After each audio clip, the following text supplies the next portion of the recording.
Chapter 9. It was growing light. The Chechen's body, which was gently rocking in the shallow water, was now clearly visible. Suddenly, the reeds rustled not far from Luke, and he heard steps and saw the feathery tops of the reeds moving. He set his gun at full cock and muttered, "In the name of the Father and of the Son." But when the cock clicked, the sound of steps ceased. "Hello, Cossack. Don't kill your daddy," said a deep bass voice, calmly. And moving the reeds apart, Daddy Eroshka came up close to Luke. "I very nearly killed you. By God I did," said Lukashka. "What have you shot?" asked the old man.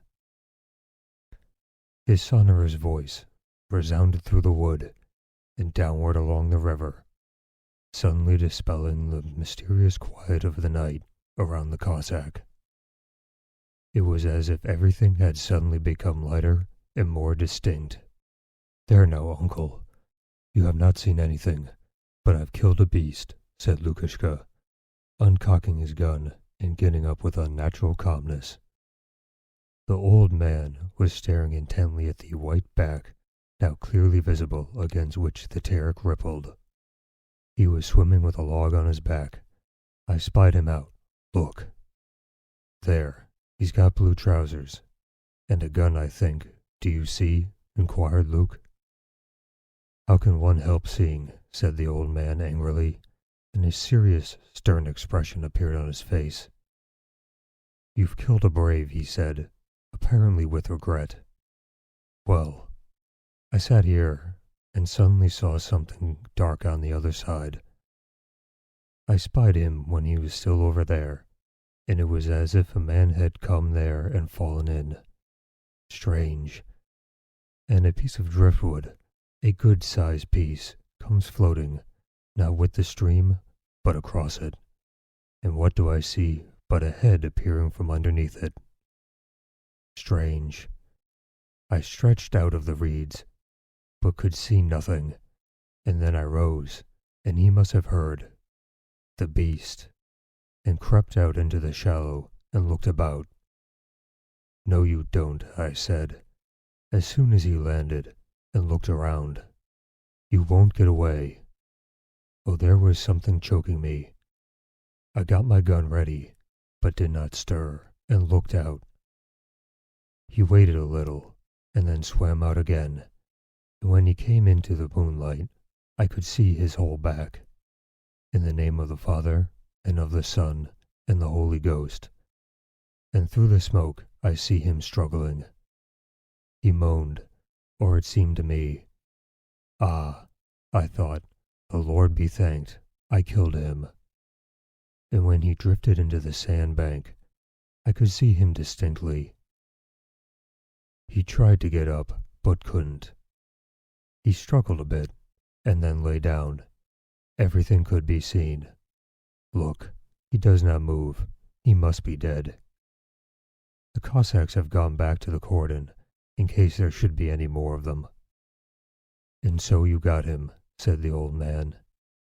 "He is far away now, my lad." And again he shook his head sadly. Just then, the sound reached them of breaking bushes, and the loud voices of Cossacks approaching along the bank on horseback and on foot. "Are you bringing the skiff?" shouted Lukashka. "You're a trump, Luke. Lug it back to the bank," shouted one of the Cossacks. Without waiting for the skiff, Lukashka began to undress, keeping an eye all the while on his prey. "Wait a bit. Nazarka is bringing the skiff," shouted the corporal. "You fool. Maybe he is alive and only pretending.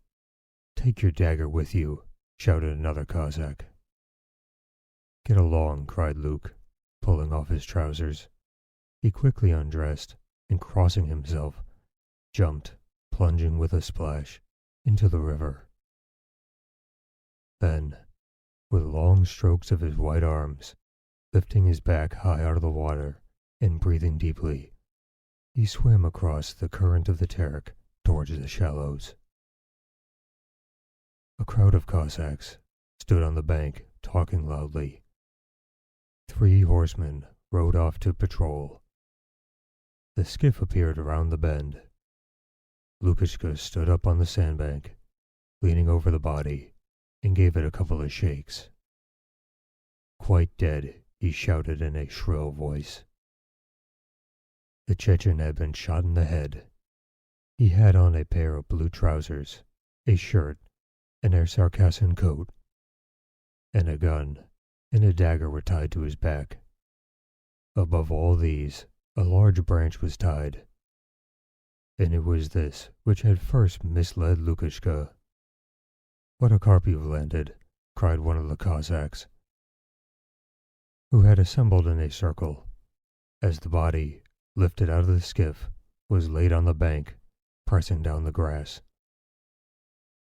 "How yellow he is," said another. "Where have our fellows gone to search? I expect the rest of them are on the other bank. If this one had not been a scout, he would not have swum that way." "Why else would he swim alone?" said a third. "Must have been a smart one to offer himself before the others, a regular brave," said Lukashka mockingly, shivering as he wrung out his clothes that had gotten wet on the bank. "His beard is dyed and cropped, and he has a bag with a coat in it tied to his back." "That would make it easier for him to swim," said someone. "I say, Lukashka," said the corporal, who was holding the dagger and gun taken from the dead man. "Keep the dagger for yourself, and the coat too, but I'll give you 3 rubles for the gun." "You see, it has a hole in it," he said, blowing into the muzzle. "I want it for a souvenir." Lukashka did not answer. Evidently, this sort of begging vexed him, but he knew it could not be avoided. "See, what a devil," he said, frowning and throwing down the Chechen's coat.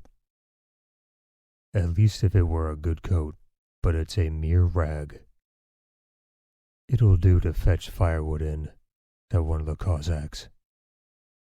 "Mosev, I'll go home," said Lukashka, evidently forgetting his vexation and wishing to get some advantage out of having to give a present to his superior. "All right, you may go." "Take the body beyond the cordon, lads," said the corporal, still examining the gun, "and put a shelter over him from the sun.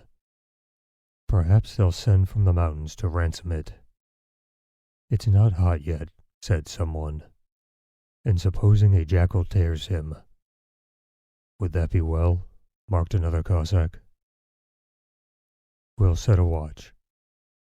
If they should come to ransom him, it won't do for him to be torn." "Well, Lukashka, whatever you do, you must stand a pail of vodka for the lads," said the corporal gaily.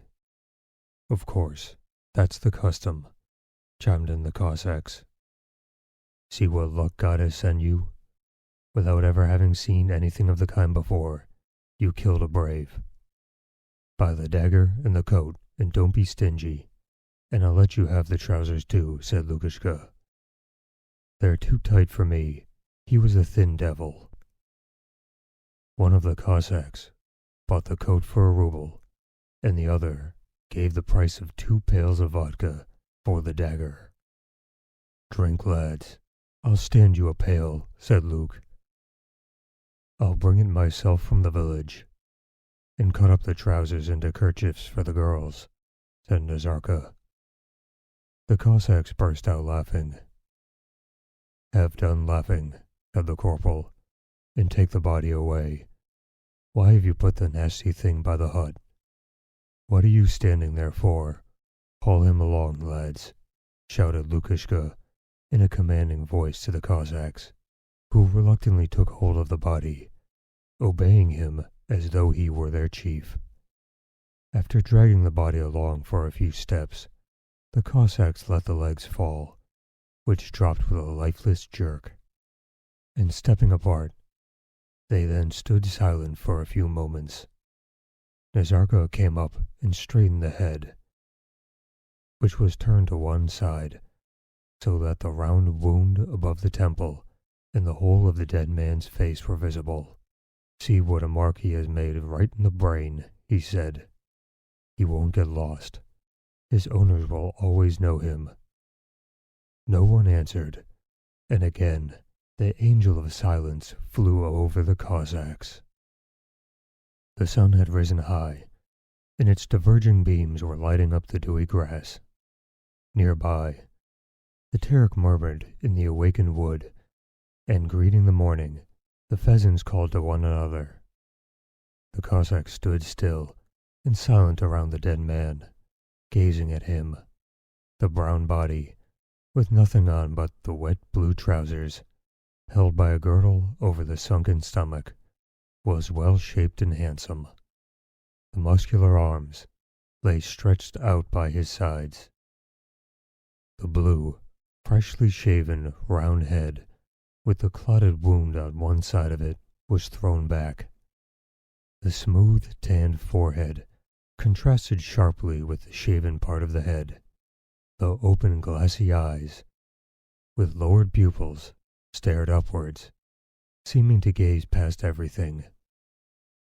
Under the red-trimmed mustache, the fine lips, drawn at the corners, seemed stiffened into a smile of good-natured, subtle raillery.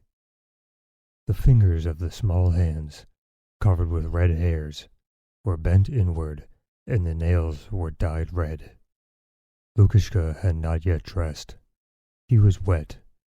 His neck was redder, and his eyes brighter than usual. His broad jaw twitched, and from his healthy body a hardly perceptible steam rose in the fresh morning air. He too was a man, he muttered, evidently admiring the corpse. "Yes, if you had fallen into his hands, you would have had a short shrift," said one of the Cossacks. The angel of silence had taken wing. The Cossacks began bustling about and talking. Two of them went to cut brushwood for the shelter. Others strolled towards the cordon. Luke and Nazarka ran to get ready to go to the village. Half an hour later, they were both on their way homewards, talking incessantly and almost running through the dense woods which separated the Terek from the village. "Mind, don't tell her I sent you, but just go and find out if her husband is at home," Luke was saying in a shrill voice. "And I'll go round to Yamka too," said the devoted Nazarka. "We'll have a spree, shall we?" "When should we have one if not today?" replied Luke. When they reached the village, the two Cossacks drank and lay down to sleep till evening.